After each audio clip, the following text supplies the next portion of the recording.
Hey everybody, and welcome back to Rob's Rock and Roll HQ. And yeah, with some friends today. You can see these guys in the background here, just chilling. We're having a great time. I'm playing all of them one by one, giving them all a turn, a good clean. And yeah, we're back with the guitar test drive series, guys. You may have seen I've been reviewing some of these over the past couple of weeks. And we're carrying on today, right? So you would have seen I already reviewed the Ibanez over here, the MM1. And what a beautiful guitar. As said, this is probably my favorite guitar to play. But hey, that's very subjective. I've already reviewed the ESP Deluxe LTD EC1000 in the back over here. Go check those videos out, these two.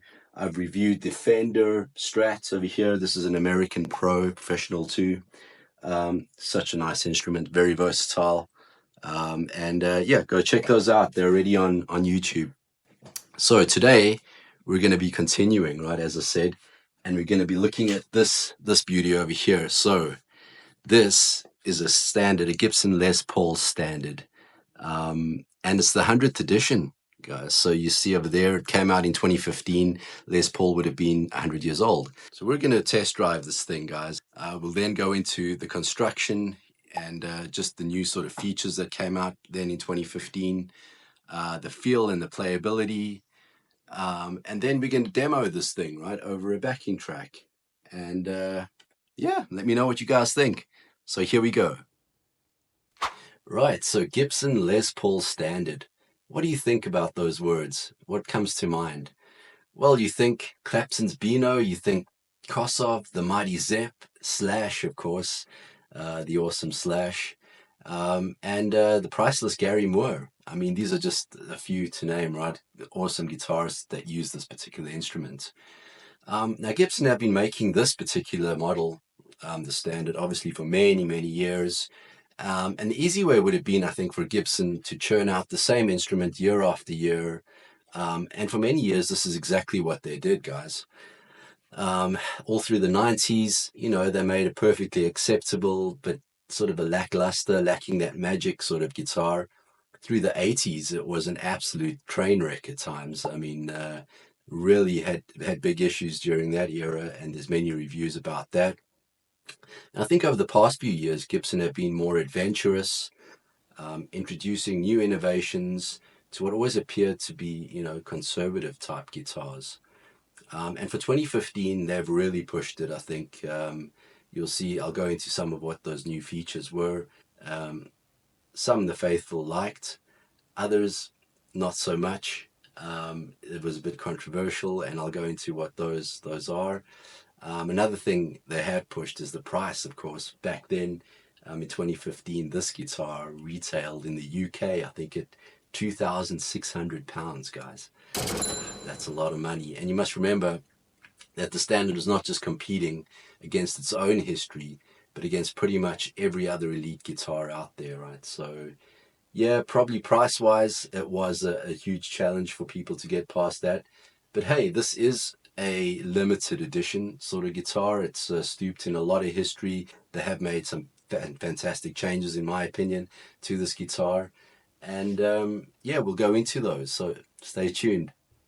So let's talk construction of this guitar, guys, and just some of the newer features that Gibson brought out back in 2015. So this guitar is a tobacco burst, and it's over a flame maple cap. Is what they've covered this in here, and just beautiful to look at, right? I think you would agree. Now the hardware is a chrome plated Tune-o-matic system over here, and just looks beautiful too, right? It looks expensive and is expensive. There is a clip-on, clip-off pick guard over here, which again, as I say, you can remove it, and that's in accordance with your preference. The pickups are very high spec, guys. Burst buckers with two tone knobs, two volume knobs as well over here. And there's a clever bit of wiring that goes on here too, right? They've got these phase out options over here, so you know, with the pots over here, you can go in and out, and that really just changes the tone of the guitar. So you may need a bit more tone, a bit of less tone, and it works always on the bridge pickup over here. So that's just something to play around with and change a bit of the sound of the guitar as you like. And then we move to the neck. So it's a one-piece mahogany neck and has an asymmetrical taper, as you can see here. You see the fingerboard over here. It's made of rosewood and just beautiful and comfortable to touch and to play. And just to mention, every one of the 22 frets here is beautifully seated and just perfectly machined the frets over here as well. Now let's talk about the features that 2015 brought with this guitar.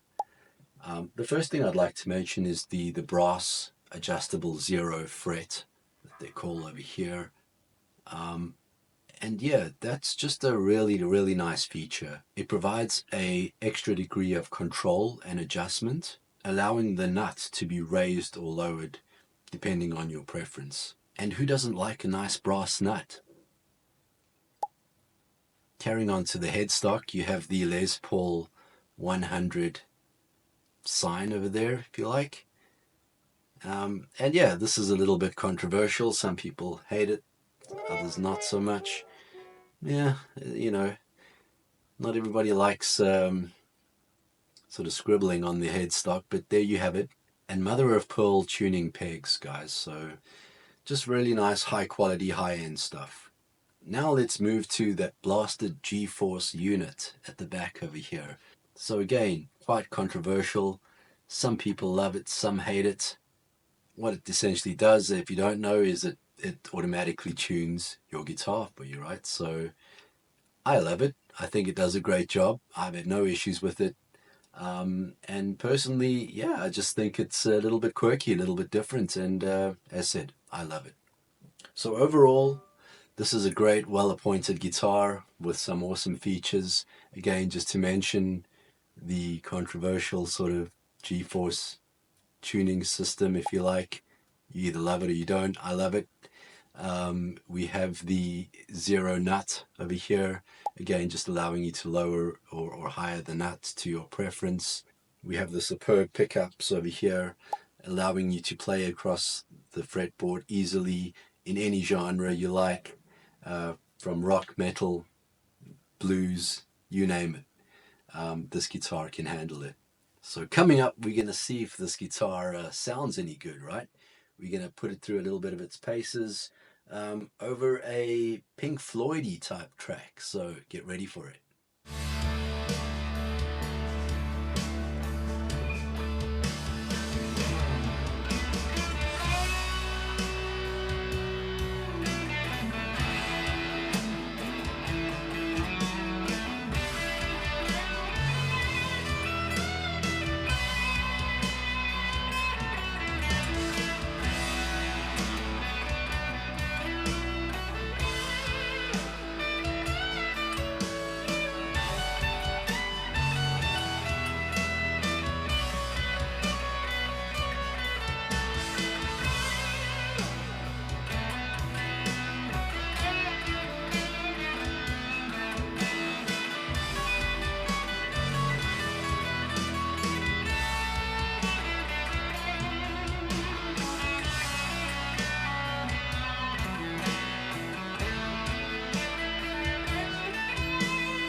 there you have it, guys. I think Gibson have certainly delivered on this one here.